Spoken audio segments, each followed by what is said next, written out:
உலகெலாம் உணர்ந்தோதற்கரியவன் நிலவுலாவிய நீர்மலிவேணியன் அழகிற் சோதியன் அம்பலத்தாடுவான் மலர்சிலம்படி வாழ்த்தி வணங்குவாம். எல்லாம் வல்ல இறைவனுடைய திருவடிகளை என் மனமொழி மெய்களால் பணிந்து, அன்பு குழந்தைகளே, இன்றைக்கு மீண்டும் ஒரு தரம் உங்களை சந்தித்து நம் சைவப் பெருமையைச் சொல்வதிலே நான் மகிழ்ச்சி அடைகிறேன். சென்ற முறை திருத்தொண்டர் தொகை என்கின்ற பாடல் அமைப்பு எப்படி பிறந்தது, அந்த கதையை நான் உங்களுக்கு சொன்னேன். சுந்தரர் திருவாரூரிலே திருவாச்சரிய மண்டபத்திலே சிவன் பற்றி பேசிய அடியார்களை குழப்பக்கூடாது என்று உட்செல்ல, அதை கண்டு கோபப்பட்ட விரல்மிண்டர் சுந்தரரை சைவத்திலே இருந்து தள்ளி வைக்கிறார். சுந்தரரை ஏற்றுக்கொண்ட சிவபெருமானையும் சைவத்திலே இருந்து தள்ளி வைக்கிறார்.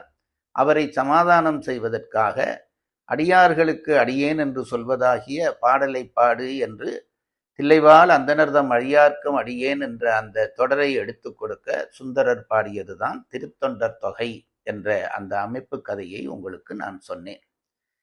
இப்படித்தான் நம்முடைய அடியார் கதை நம்முடைய சைவ சமயத்துக்குள்ளே பரவத் தொடங்குகிறது.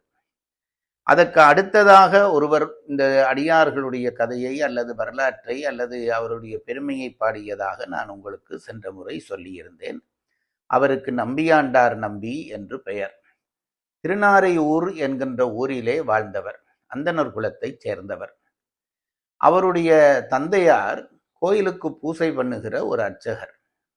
அந்த தந்தையார் தினமும் காலையிலே சுவாமிக்கு பிரசாதம் செய்து எடுத்துக்கொண்டு அங்கு அருகிலே இருந்த பொல்லா பிள்ளையார் என்கின்ற பிள்ளையாரிடம் சென்று அவருக்கு பூஜை அபிஷேகம் முதலியவை செய்வாராம். அப்படி பூஜை அபிஷேகம் எல்லாம் செய்த பிறகு தான் கொண்டு போன பிரசாதத்தை வைத்து அதை இறைவனுக்கு படைப்பாராம். படைத்த பிறகு அந்த பிரசாதம் முதலியவற்றை எல்லாம் அருகிலே நிற்கக்கூடிய குழந்தைகள் பெரியவர்களுக்கு கொடுத்திருப்பார். வீட்டுக்கு வருகிற பொழுது வெறும் தட்டத்தை கொண்டு வந்திருப்பார். இதை அவருடைய பிள்ளையாகிய அந்த நம்பியாண்டார் நம்பி தினமும் பார்க்கிறான். தந்தை போகிற பொழுது விநாயகருக்கென்று உணவு கொண்டு போகிறார். திரும்பி வருகிற பொழுது அந்த உணவு தட்டம் பெருமையாக இருக்கிறது. ஆகவே இந்த பிள்ளை என்ன நினைத்தது, அப்பா உணவு கொண்டு போகிறார், வருகிற பொழுது வெறும் தட்டை கொண்டு வருகிறார், ஆகவே பிள்ளையார் இந்த உணவை எல்லாம் உண்கிறார் என்று இந்த பிள்ளை நினைத்தது. பிள்ளைகளே, நான் உங்களோடு சேர்ந்து பெற்றோர்களுக்கும் ஒன்றை இந்த இடத்திலே சொல்ல விரும்புகிறேன்.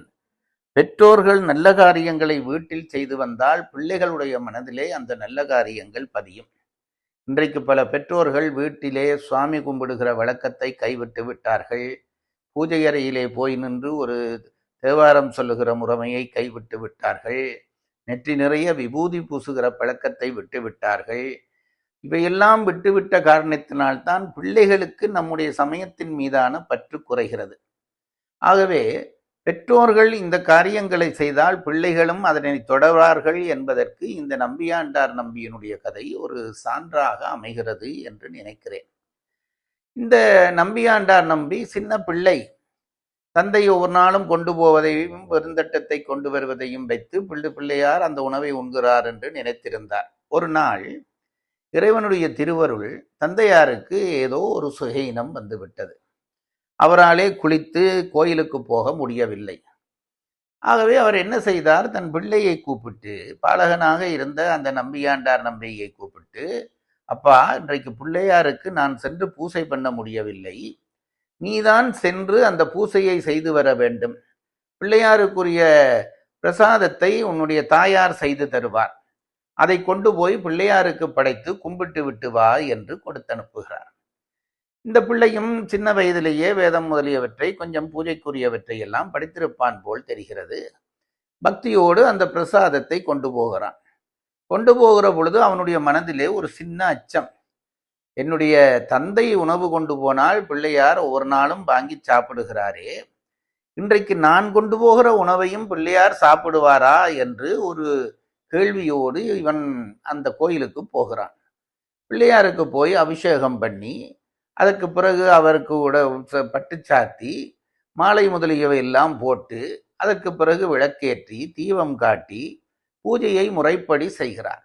செய்த பிறகு இந்த பிரசாதத்தை படைத்து இறைவனுக்கு நைவேத்தியம் பண்ண வேண்டிய நேரம் வருகிறது. இவருடைய மனதிலே ஒரு பதட்டம், பிள்ளையார் வருவாரா, நேராக வந்து இந்த பிரசாதத்தை சாப்பிடுவாரா என்ற பதட்டத்தோடு, சின்ன பிள்ளை அல்லவா, பதட்டத்தோடு அந்த நைவேத்தியத்தை படைக்கிறான்.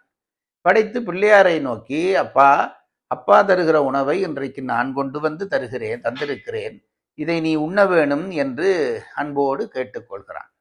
அப்படி கேட்டுக்கொண்டு அந்த பிரசாதத்தை படைத்தால் பிள்ளையார் வரவில்லை. பிள்ளையார் வருவாரா?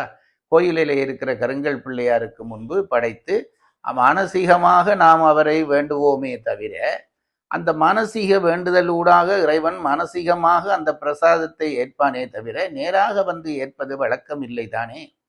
இதை இந்த பிள்ளை உணரவில்லை. அப்பா கொண்டு வருகிற உணவை பிள்ளையார் உண்கிறார் என்று நம்பியிருந்த இந்த பிள்ளை அந்த நம்பிக்கையோடு தான் வைத்த உணவையும் பிள்ளையார் தின்ன வேண்டும் என்று விரும்பி கேட்கிறார். பிள்ளையார் வரவில்லை. மீண்டும் கேட்கிறார், பிள்ளையார் வரவில்லை. மீண்டும் கேட்கிறார், பிள்ளையார் வரவில்லை. இப்போ இந்த நம்பியாண்டார் நம்பி பிள்ளைக்கு மனதிலே பயம். அப்பா கொண்டு வருகிற உணவை இறைவன் உண்ணுவாரே, நான் கொண்டு வந்த உணவை இறைவன் உண்ணவில்லையே, அப்படியானால் நான் செய்த பூசையிலே ஏதோ தவறு இருக்கிறது போல் இருக்கிறது, அதனால்தான் பிள்ளையார் உண்ணவில்லை, இதை போய் சொன்னால் தந்தையார் கோவிப்பாரே என்று இந்த குழந்தை மனம் பாடுகிறது. இறுதியிலே பிள்ளையாரை நோக்கி அதற்கு ஒரு உறுதி வருகிறது. பிள்ளையாரை நோக்கி, ஐயனே, இந்த உணவை நீ அப்பா தருகிற பொழுது சாப்பிடுவது போல சாப்பிட வேண்டும், இல்லாவிட்டால் என் உயிரை விட்டு விடுவேன் என்று சொல்லி அந்த பிள்ளையாருடைய சிலையின் மேலேயே தன்னுடைய தலையை மோதிக்கொண்டு, நீ வந்து சாப்பிடாவிட்டால் நான் உயிரை விடுவேன் என்று தலையை மோதிக்கொள்கிறான். பிள்ளையாருடைய மனம் இறங்குகிறது. இந்த பிள்ளை இவ்வளவு உறுதியாக நம்பி கேட்கிற பொழுது நான் சாப்பிடாமல் இருக்க முடியுமா என்று நினைத்த பிள்ளையார் வெளியிலேயே தோன்றி அந்த உணவை வாங்கி உண்கிறார். இந்த பிள்ளை இதை ரொம்ப மகிழ்ச்சி அடைந்து வெறும் தட்டத்தோடு வீட்டுக்கு வருகிறான். தந்தையார் கேட்கிறான், எங்கே கொண்டு போன உணவு என்ன செய்தாய் என்றால், பிள்ளையார் சாப்பிட்டு விட்டார், அந்த பிரசாதங்களை எல்லாம் பிள்ளையார் சாப்பிட்டு விட்டார் என்று இவர் சொல்ல தந்தைக்கு சந்தேகம் வருகிறது. சிறுபிள்ளை அல்லவா, ஆசையிலே இவன்தான் உண்டுவிட்டு பிள்ளையார் சாப்பிட்டார் என்று சொல்கிறானோ என்று நினைத்து பிள்ளையை விரட்டுகிறார். பிள்ளை இல்லை, நான் பிள்ளையார் தான் சாப்பிட்டார் என்றால் எங்கே வந்து இன்னொரு தரம் சாப்பிட சொல்லு பார்க்கலாம் என்று கூட்டிக் கொண்டு போய் பிள்ளையாருக்கு முன்பு விட இவர் வேண்ட பிள்ளையார் வந்து அந்த உணவை உண்டதாக இந்த கதை முடிகிறது. அப்படி பிள்ளையாருடைய நேரடி அருள் பெற்றவர் தான் இந்த நம்பியாண்டார் நம்பி. இந்த நம்பியாண்டார் நம்பி தான் நமக்கு திருமுறைகளை தொகுத்து தந்தவர். திருமுறைகள் என்பது நாம் பாடக்கூடிய தோத்திரங்களினுடைய தொகுப்பு. நம் சைவ ஞானிகளாலே பாடப்பட்ட நூல்களை எல்லாம் தொகுத்தது தான் திருமுறைகள். அப்படி தொகுக்கப்படாமல் இருந்திருந்தால் இந்த திருமுறைகள் எல்லாம் நம் கைக்கு கிடைக்காமல் போயிருக்கும், காலம் அதை அழித்திருக்கும். இந்த திருமுறைகளை தொகுக்க வேண்டும் என்று நினைத்து இந்த நம்பியாண்டார் நம்பி விநாயக பெருமானை கேட்க, விநாயக பெருமான், சுந்தரர், அப்பர் முதலியவர்கள் எல்லாம், அப்பர், சுந்தரர், ஞானசம்பந்தர் முதலியவர்கள் பாடிய தேவாரங்கள் எல்லாம் சிதம்பரத்திலே இருக்கின்றன, அவற்றையெல்லாம் போய் எடுத்து நீ தொகுப்பாயாக என்று உத்தரவிடுகிறார்.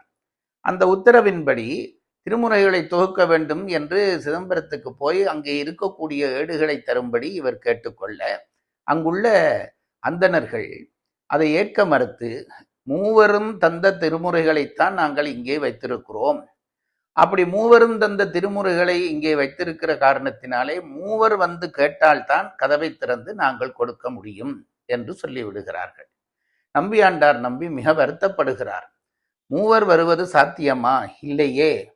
அப்படியானால் இந்த திருமுறைகள் அங்கேயே கிடந்து ஏட்டிலே எழுதப்பட்ட திருமுறைகள் அழிந்து போய்விடப் போகிறது என்று கவலையுற்று ராஜராஜ சோழனிடம் போய் சொல்ல, ராஜராஜ சோழன் சிந்தித்து விட்டு அதை நான் பெற்று தருகிறேன் என்கிறான். அடுத்த நாளே சிதம்பரத்து தீட்சிதர்களுக்கு செய்தி அனுப்புகிறான், நாளை நம் மூவர் பெருமக்களும் வருகிறார்கள், அவர்கள் உங்கள் திருமுறைகளை வாங்க வருகிறார்கள் என்று சொல்கிறான். அங்கே இருக்கிற தீட்சிதர்களுக்கு ஆச்சரியம். எப்போவோ மறைந்து போய்விட்டவர்களான அந்த மூவரும் வருகிறார்களா? அரசன் சொல்வதை மறுக்கவும் முடியவில்லை. எதற்கும் வரவேற்பதற்கு தயாராக இருப்போம், ஏதாவது அதிசயம் நிகழலாம் என்று அவர்கள் காத்திருக்க, இந்த ராஜராஜ சோழன் இந்த அடியார்கள், நம்முடைய நாயன்மார்கள் மூவர், சம்பந்தர், அப்பர், சுந்தரர் மூவருடைய தங்கச் சிலைகளை உருவாக்கி அந்த சிலைகளை பல்லக்குகளிலே ஏற்றி கொண்டு வருகிறான். கொண்டு வந்து இதோ மூவர் வந்து விட்டார்கள், என்னுடைய திருமுறைகளை அவர்கள் பாடிய திருமுறைகளை தாருங்கள் என்று கேட்கிறான். தீட்சிதர்களுக்கு கோபம் வருகிறது. அரசனை பார்த்து, இதென்ன நீங்களே விளையாடினால் என்ன செய்வது, சிலைகளை காட்டி மூவர் வந்திருக்கிறார்கள் என்று சொல்கிறீர்களே, இது பொருத்தமா என்று கேட்கிறான். அதற்கு ராஜராஜ சோழன், இது சிலைகள் என்றால் உள்ளே இருக்கிற நடராஜ பெருமானம், சிதம்பரத்துக்குள்ளே இருக்கிற நடராஜ பெருமானம் சிலைதானே, அவரையும் சிலை என்று தான் நீங்கள் சொல்வீர்களானால் இவற்றையும் சிலை என்று நான் ஒத்துக்கொள்கிறேன். இல்லை, உள்ளே இருக்கிற சிலைதான் சிவன் என்று நீங்கள் சொல்வீர்களானால் இந்த மூவரும் தான் இந்த மூவர் சிலையும் தான் மூவர் என்று ஏற்றுக்கொண்டு இந்த திருமுறைகளை தர வேண்டும் என்று வாதிடுகிறான். அவனுடைய வாதத்துக்கு பதில் சொல்ல முடியாமல் போக தீட்சிதர்கள் கதவை திறந்து திருமுறைகளை எடுத்து கொடுக்கிறார்கள். நம்பியாண்டார் நம்பி போய் பார்க்கிறார். அங்கே இருந்த சேர்த்து வைக்கப்பட்டிருந்த ஓலைச்சுவடிகளிலே எழுதப்பட்டிருந்த பல திருமுறைகளை கரையான் தின்று விடுகிறது, செல்லரித்து விடுகிறது. கதறி அழுகிறார். உயர்ந்த இந்த திருமுறைகளை நாம் இழந்து விட்டோமே என்று அழுகிறார். அப்பொழுது இறைவனிடம் இருந்து காலத்துக்கு ஒவ்வாத திருமுறைகள் தான் அளிக்கப்பட்டன, மற்றைய திருமுறைகளை தொகுத்து நீ உலகுக்கு உதவுவாயாக என்று சொன்ன பிறகு அவர் திருமுறைகளை தொகுத்தார் என்று நம்முடைய சைவ சமயத்திலே சொல்லுகிறது. அத்தகைய புகழ்பெற்ற இந்த நம்பியாண்டார் நம்பி சிவனடியார் வரலாறுகளை திருத்தொண்டர் திருவந்தாதி என்ற பெயரிலே பாடியிருக்கிறார். இதுதான் சிவனடியார் கதை இரண்டாவது தரமாக பதிவு செய்யப்பட்ட வரலாறு. முதலிலே சுந்தரர் பாடினார், பிறகு நம்பியாண்டார் நம்பி பாடினார், மூன்றாவதாகத்தான் சேக்கிழார் பாடுகிறார். நாங்கள் படிக்கப் போகிற இந்த பெரிய புராணத்தை படித்த சேக்கிழார் மூன்றாவதாக திரு அடியார்கள் கதையை பாடுகிறார். அது ஏன் பாட வேண்டி வந்தது, அவர் யார் என்பது பற்றிய செய்தியை அடுத்த முறை நான் உங்களுக்கு சொல்வேன். இதையெல்லாம் மனதிருத்தி நம்முடைய சிவனடியாரை தொழுங்கள், சிவனை தொழுங்கள், உங்களுடைய வாழ்வு நிம்மதிமிக்க வாழ்வாக ஒளிர்விடும் என்பதை சொல்லி இம்முறை உங்களிடமிருந்து விடைபெறுகிறேன். நன்றி.